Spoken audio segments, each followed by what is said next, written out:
Il est l'homme aux 2500 vues sur YouTube avec sa chronique sur la quiche lorraine. Record à battre aujourd'hui. J'invite tous les auditeurs, vous en parlez autour de vous. Vous dites, on écoute aujourd'hui en replay sur YouTube la chronique d'Olivier Pousselat. Et allez revoir aussi celle sur la quiche lorraine. Revoir sur la quiche lorraine aussi et essayer d'exploser les scores au-delà de 2500 vues.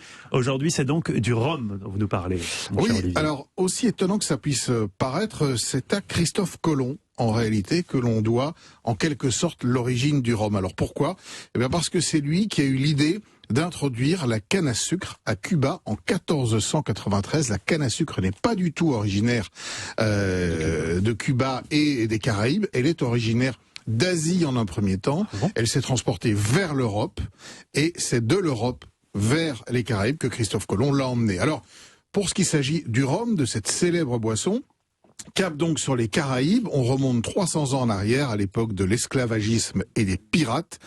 Et il faut savoir que ce produit, je vous en ai apporté d'ailleurs 2 petits flacons, vous allez pouvoir humer ou déguster. Alors, je tiens à préciser pour ceux qui nous suivent en vidéo, vous nous avez apporté les flacons, mais pas de verre. C'est-à-dire qu'on est censé boire comme ça en plein Covid au goulot. Et c'est vrai comme avant de monter au front à la gare de 14. Exactement. Bon, moi je vais juste à la dure. Non mais parce que je me doute bien que vous n'allez pas le boire à cette heure-ci.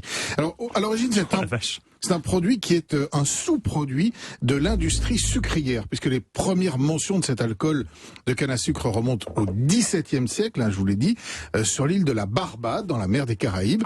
Et il s'agit d'un produit qui est rustique, mal maîtrisé, et qui en fait est la distillation de ce qui reste après avoir raffiné du sucre. Il est consommé essentiellement par les pauvres, il est embarqué à bord des bateaux, les marins en boivent parce que c'est meilleur en fait que de l'eau croupie ou que du vin qui a tendance à tourner. Moi j'ai goûté, voilà, à toute petite dose, je confirme, c'est bien meilleur que de l'eau croupie, ça n'a rien à voir. Oui, absolument, mais je vous le confirme. Et Dieu sait que vous aimez l'eau croupie. Dieu sait, j'aime déjà l'eau croupie, déjà quand j'ai très soif, mais alors là, il y a un petit côté caramel, c'est très très bon. Alors il peut être produit à base de jus de canne à sucre, ce qu'on appelle le vezou, ou de mélasse. C'est un jus de canne à sucre qui lui a été raffiné, et ça donne 2 types de rhum très différents. Alors l'un ou l'autre sont ensuite distillés et ensuite élevés. Il y a plusieurs types de rhum, alors on va essayer de faire relativement simple. Il y a le rhum traditionnel, qui est donc à base de mélasse, le rhum agricole à base de vezou, le rhum blanc, c'est ce que je vous ai apporté, c'est un rhum qui sort tout juste de l'alambic, il est autour de 65 degrés à l'origine, mais il peut être ramené un petit peu plus bas. Mais là, il est à combien? 50 degrés. Là, il est à... Ah oui, 50, oui. Ouais, et vous pouvez passer le bouchon que vous avez là, que je m'en serve comme un petit verre. Voilà. Et alors donc ce rhum-là sert essentiellement à préparer les cocktails comme les punchs. Vous trouvez du rhum ambré qui lui a été vieilli dans un fût de chêne, et c'est le fût de chêne qui va donner la couleur au rhum vieilli entre 1 an et 1 an et demi. Et puis le summum, le meilleur, c'est le rhum vieux qui lui est élevé au moins 3 ans en fût. Et quand je dis 3 ans, il peut être élevé beaucoup plus longtemps. Vous avez des rhums qui ont passé 40, 50 ou 60 ans en fût. Et c'est cet élevage dans le fût qui va lui apporter sa complexité. Donc si on veut, mais si on fait un cadeau à un ami qui aime ça, il faut lui acheter du rhum vieux. Le rhum vieux, c'est évidemment ce qui est le plus noble. Alors le rhum vieux, on va pas l'utiliser pour les cocktails parce que surtout quand on a un très grand rhum vieux, on fait un rhum arrangé avec des bananes au fond. Voilà, comme un cognac, comme un armagnac, etc. Il faut savoir qu'il y a rhum RHUM, rhum RUM ou même Ron.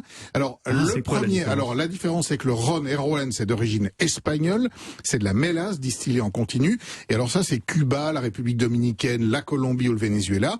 Le rhum RUM est lui d'origine anglaise, et là on va le trouver en Jamaïque, à la Barbade ou dans les Bermudes.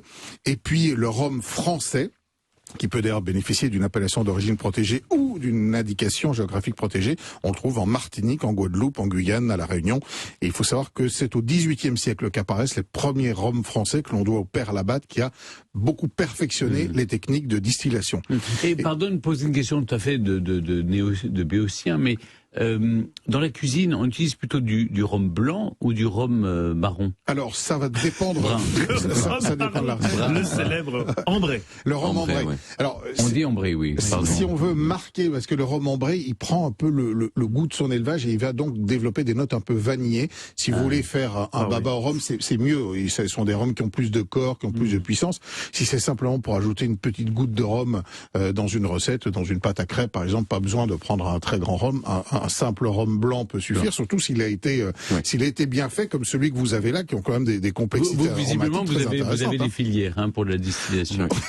Et puis peut-être très rapidement, puisque je vous l'avais promis, la recette du Tiponche, très facile à faire. Donc du rhum blanc comme celui-là, 6 centilitres, 2 centilitres de crème de sucre de canne, et puis un peu de citron vert. On écrase le citron vert, on verse le sucre de canne, on verse le rhum et on déguste, éventuellement avec des glaçons si on le veut un peu plus frais, mais normalement ça se boit comme ça. Et puis nous entrons dans l'hiver bientôt, un bon grog, ça sera pas mal. Et puis un rhum arrangé aussi. Merci Olivier, on retrouve toutes vos recettes sur le site europe1.fr.